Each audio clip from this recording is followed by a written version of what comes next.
সমস্ত শিল্পীদের পক্ষ থেকে উপস্থিত মহারাজদের জানাই প্রণাম, বয়স্কদের সবাইকে আমাদের প্রণাম এবং শ্রদ্ধা অভিনন্দন। শিল্পীরাও রয়েছে, সেখানে কিছু প্রবীণ শিল্পীরাও রয়েছেন।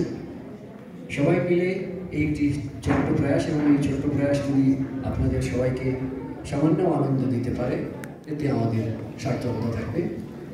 সমগ্র অনুষ্ঠানটি পরিচালনা করার জন্য আমি বলবো, ওরা জেনারেলি উৎসাহ দিতে একেবারে অনেক সময় জোরও করি না, প্রোগ্রাম দিতেই হবে, একটা কিছু করতেই হবে, একটা কিছু করা দিয়ে কথা সবাই মিলে। এবং যদি এই প্রয়াসটি সামান্য আপনাদের আনন্দ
দীর্ঘ 1 বছরের প্রতীক্ষার অবসান প্রায়, ঠিক যেমন রাত্রির অন্ধকারে উদীয়মান সূর্যের, ঠিক যেমন রাত্রির অন্ধকারকে বিদীর্ণ করে উদীয়মান সূর্যের রক্ত রাগ কিরণচ্ছটা পূর্ব আকাশকে মোহময়ী করে তোলে। আর রাত্রির আবিলতা থেকে মুক্তি পেয়ে জগৎ সংসার সূর্যস্তবে মুখরিত হয়ে ওঠে। ঠিক তেমনি ঋতুর রানী শরৎ নীল আকাশে তার মেঘের ভেলায় চড়ে ক্লান্ত ধরিত্রীকে সজীব করার জন্য নয়ন ভুলানো রূপে আবির্ভূত হয়। আনন্দময় চিত্তে জগৎবাসী প্রস্তুতি নেয় জগন্মাতা দুর্গার আবাহন করার জন্য। চারিদিকে হানাহানি, অস্থিরতা, আসরিক প্রকাশ ভঙ্গি, নির্মম নির্লজ্জ পৈশাচিকতা আমাদের সারা বছর বারবার মনে করিয়ে দেয় শ্বশুর বিনাশিনী দুর্গতিহারিণী দেবীর কথা, যিনি সিংহারোরা হয়ে অসুরের বিনাশ করে সাধারণ মানব জাতিকে রক্ষা করবেন।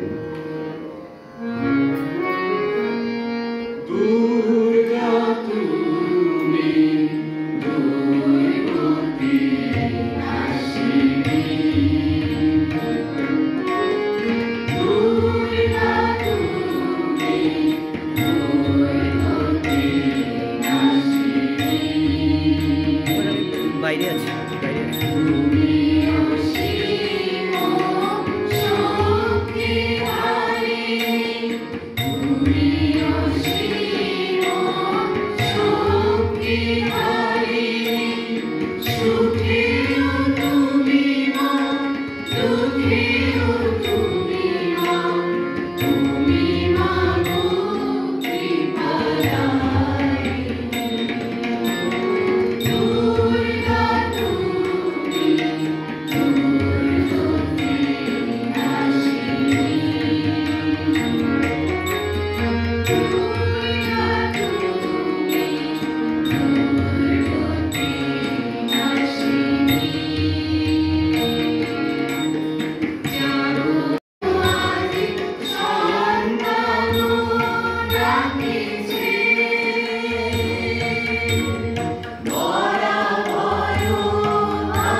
দিব্যজননীর সুন্দর মূর্তি যেন উজ্জ্বলতর হয়ে ওঠে শরৎ ভোরের মোহিনী আঙিনায়।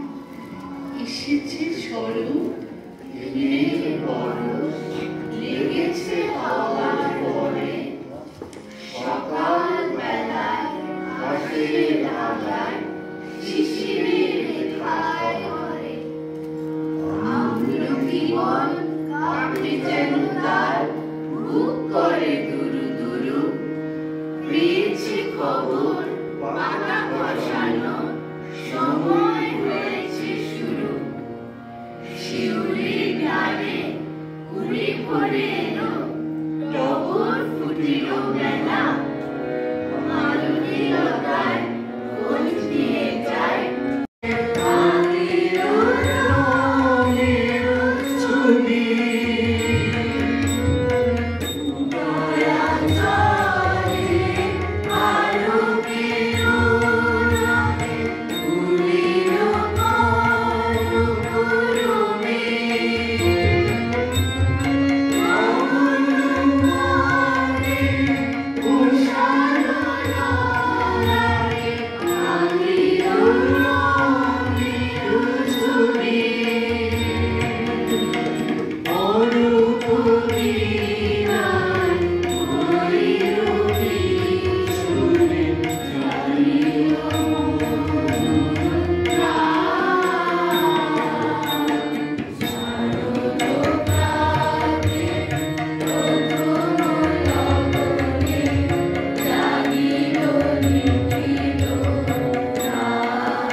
কারণ দুর্গাপূজা মূলত শরৎকালেই অনুষ্ঠিত হয়, যদিও এর শাস্ত্রীয় সময় বসন্তকাল। হিন্দু বিশ্বাস অনুযায়ী শরৎকাল হচ্ছে দেবলোকের রাত, তাই এই সময় দেবতারা ঘুমিয়ে থাকে। তাই দেবী পূজার জন্য অকাল বোধন করতে হয়, যা শ্রীরামচন্দ্র শুরু করেছিলেন। শরতের আকাশে ভেসে চড়ে সাদা মেঘের ভেলা, এই ঋতুর মোহনীয় অনিন্দ সৌন্দর্য ধরা দেয় প্রকৃতি। শিউলি ঝরা সকাল, দুর্বা ঘাসে শিশিরের ফোঁটা, নদীর তীরে কাশ ফুলের মেলা, মেঘ ভাঙা আকাশে রোদের হাসি মুখ দেখে ছেলে মেয়েদের দল মেতে ওঠে আনন্দে।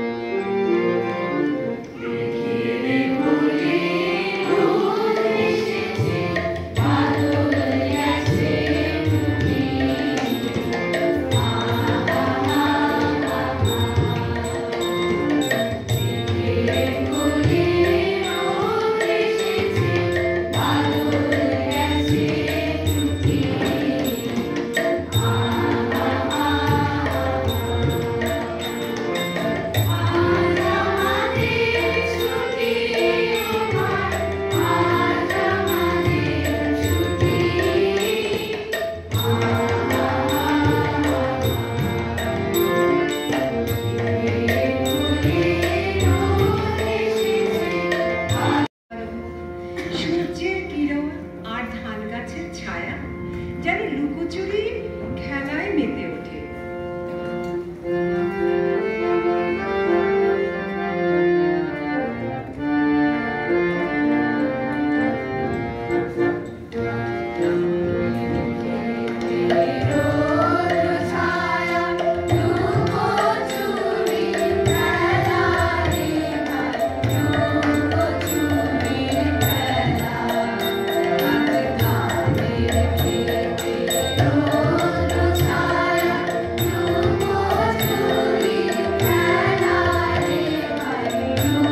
বছর ধরে সেই যুদ্ধ চলার পরে দেবতারা অসুরদের কাছে পরাস্ত হন।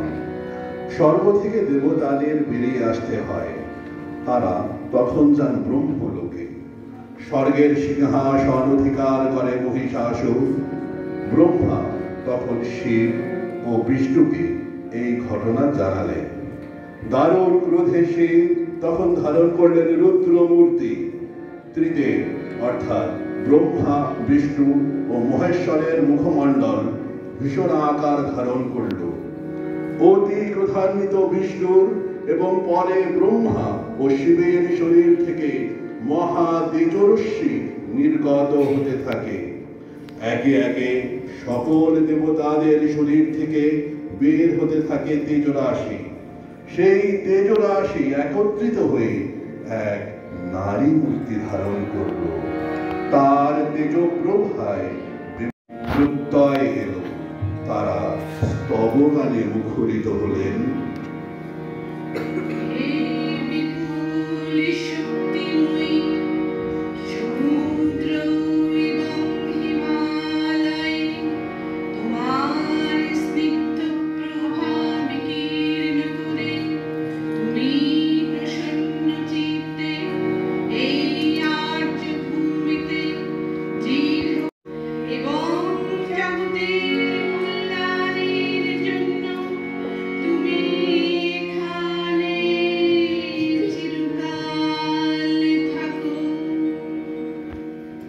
এই দেবী, তাই তাকে অস্ত্রেও ভূষিত করা হলো।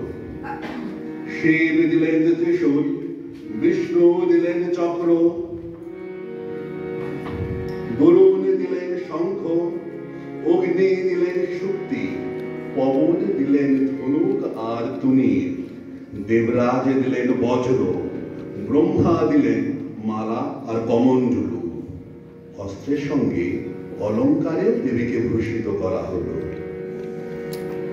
ক্ষীরোদ সাগর দিলেন বস্ত্র ও অলঙ্কার, কণ্ঠে মুক্তার হার, হাতে বাজু ও বলয়, পায়ে মুকুট, আঙ্গুলগুলিতে অঙ্গুরীয়। বিশ্বকর্মা